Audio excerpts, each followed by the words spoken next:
So for this video, I basically just wanted to test fit the Cadillac ATS Brembo calipers to make sure that the fittings were put in correctly from S&S. It shows you how to align them and everything, but I want to bolt them on the car to make sure everything is going to line up correctly before I send these off to get powder coated. And I also want to put on one of the new wheels that I got for the Cobra. If you didn't see the last video, I got a pair of Weld Salonas. I'll link that down below if you want to check that out. But I also want to make sure that there won't be any clearance issues. I'm about 99% sure that this S&S kit is fine and that the wheels are going to clear these calipers because they are an 18-inch wheel and there isn't any reason why they shouldn't. These calipers are no different than the 2000 Cobra Brembos that I ran on my Torch Red Terminator. I ran 18-inch FR 500s on that and for wheels, and it cleared perfectly fine. But it's always safe to check just to be sure so you don't have nothing to worry about and unexpected issues pop up. I've already loosened up this caliper. That's always fun. These things never want to come off easy, but I got it loose, a little bit of a PB blaster. So we're going to get this caliper off and moved and bolt that caliper on, and hopefully everything lines up really well. So the Brembo calipers are on, project's done. I wish it was done. They bolted up fine. The alignment for the S&S kit is good. So I do have to go and grab the wheel and we'll slide this on, and hopefully there's no clearance issues. I really don't think there will be. I don't really know what to do with the brake caliper back here, the stock one. It's kind of held up by a jack stand way in the back, hoping the wheel has enough clearance so it's not banging it, because I can't let it droop down because it is a stainless steel line on it, and it's kind of just propped up by the jack right now, or the jack stand. So we'll go grab the wheel and throw this on, and hopefully it clears that so it's not an issue getting it all the way on, and then see how it all fits. All right, let's try this wheel, and I have no doubt that it's going to fit, but I do kind of want to see how these are going to look on the car initially.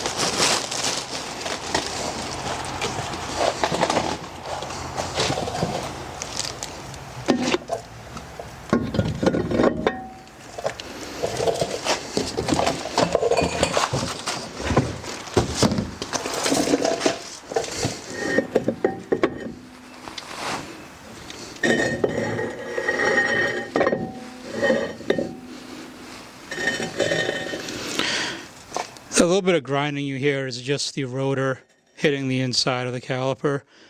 The wheels clear the calipers fine. There is actually a ton of room in there. There's no pads in that caliper, so the rotor is just kind of floating in the middle of it.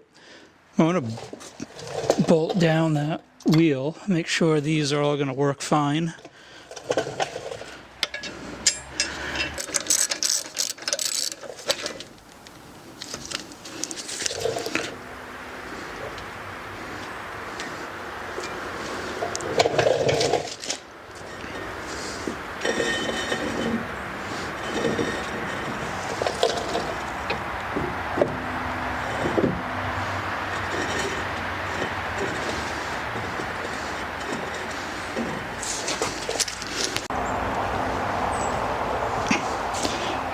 So now that I got the wheels all confirmed that everything fits good with the Brembos and all that, and the wheel clears, the Brembo's fine. I did get these hood vents from Venom Prototyping a while ago. I have his original set, and this one, it was really, really loose. One of the screws tripped in it. And I reached out to Chris, and he sent me the brand new kit for nothing, which was really, really generous of him. So we're going to throw these new ones in and compare how the old original design is compared to how these new ones are. I think it's going to be a much better design overall and a much better fit.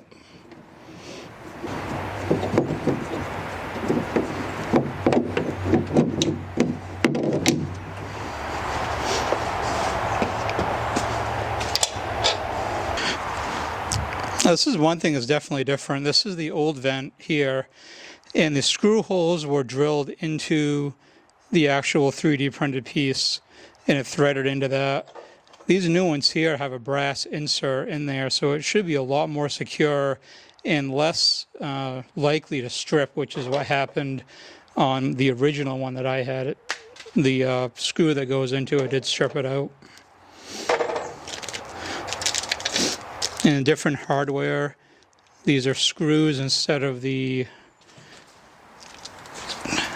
Allen-headed ones he had before. Sort of the, and this hardware is different too. He had these Allen head screws before. Now he's got actual screws that go into it. So it's definitely upgraded. Still looks the same.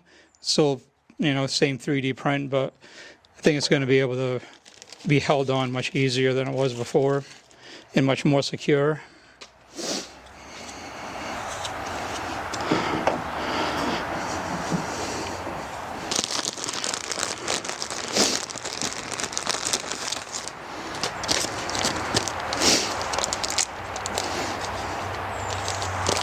Another thing that's different too is he included some Vibratite. This is, in my opinion, a lot better than Loctite. Loctite dries hard, and Vibratite, which is what a lot of people use for mounting scopes and things like that, it never completely dries, which sounds bad, but it's not. It stays tacky. And what's good about it is once you break a screw or a bolt loose to Loctite, you have to reapply it. With Vibratite, you can just screw it right back on or bolt it right back on to the torque spec that it's set to, and you don't have to reapply it. So it's really, really good stuff, and I like it a lot better than using Loctite in a lot of applications.